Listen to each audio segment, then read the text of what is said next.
I just want to touch base on a few things here, guys. I'm going to show you this video if you believe anything about martial law FEMA camps. I live in Peru, Indiana. It's a little town under 7,000 people, I believe.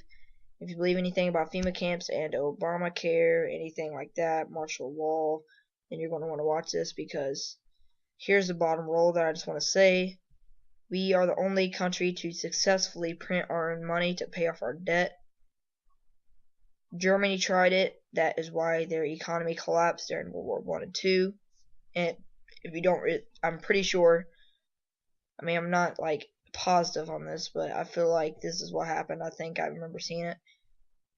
That he printed his own money, then he blamed it on the Jews.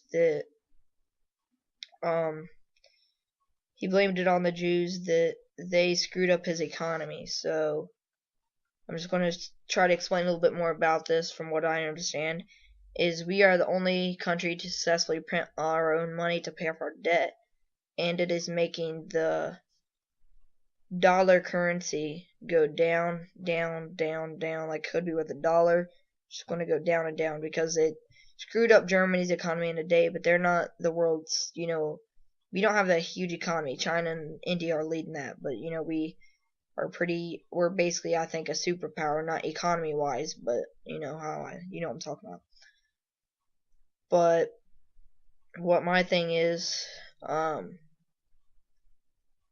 let's say the currency drops and someone doesn't know it. Next thing you know, you go into a store and you got to pay $40 to buy something that's $2, like a bottle of water.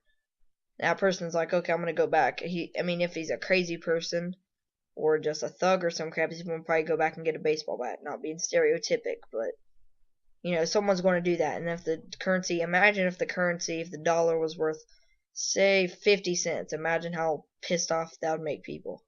That would make them have to pay everything like double of what it's really worth. So you buy $100 worth of something, you got to pay 200 and 230. So and then if it keeps on going down, that would eventually start to really piss people off. But so, like I said, I don't want to talk a lot because I have limited video crap, but I could make a part 2, but I just think that's why they would be doing anything. If they did do anything with FEMA camps and martial law, you guys can look that up if you don't know what it is. It's basically when if you want more than what I'm about to tell you, it's basically when there's a riot and the cops can't handle it, they enact martial law. It's kind of crazy. Like, you can't leave your house at a certain time. There's different levels of how bad stuff is. Like, you can't leave your house or they shut off the internet. But I live in a small town called Peru, like I said, in Indiana, and there's a lot of trains around here.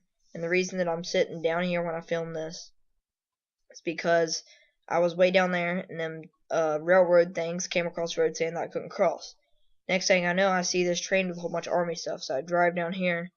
Well, my friend's dad does, and I film it. So just watch. I'm gonna keep the volume up a little bit to let you know how hard this train is straining to pull this. So you just watch it.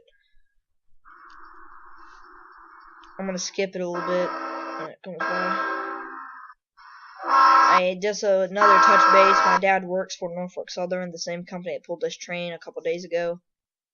Actually, just a day ago. Yeah, just a day ago, April 5th, at 14th. And he said the max army equipment that he's ever carried would be about 15 Humvees. Just watch this.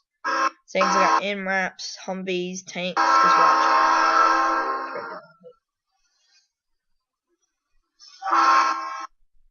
See Norfolk Southern.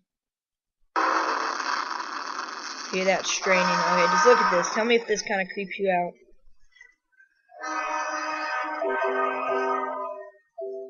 Find that a little bit creepy that they have to have that much military equipment. Oh, right there, I find that a little bit creepy. If you guys don't, I don't know. Find that a little bit creepy. This thing's only 2 minutes long, so it's not like it's really bad, but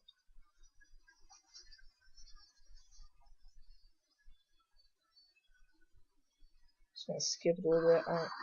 If you guys want to watch the full video, it's not like you don't know who made this. It's me, so just come watch it if you want to. They got some excavators. They've got a whole bunch of regular U-trucks. It's not like these are really old. I mean, they're old trucks, but they still use some of them just to haul random stuff. Way down here, they have Yeah, there's another excavator. They start having tanks and Humvees here in a second.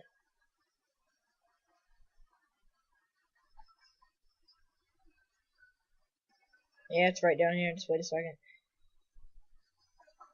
Yeah, it's right here. See Humvees?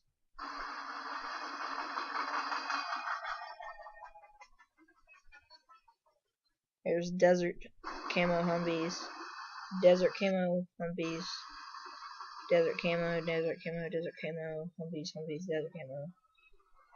And now, like I said, I live in a little town. They said that my dad said that he saw this and it stopped in his yard office for a long time. And that they took them somewhere, that the train that he said that is, like, there's 1, 2, 3, 4, like that many tanks. He said that that's the end of the train, by the way. He said that his friend was watching this train and that dropped off in the middle of nowhere. Like that they took him and unloaded him, and then we have no huge bases around here. So I just wanted to touch base on that. That is kind of creepy, but whatever you guys think. But so let's say the dollar was worth, like, I mean, it's going to take a while to get this low, but 30 cents.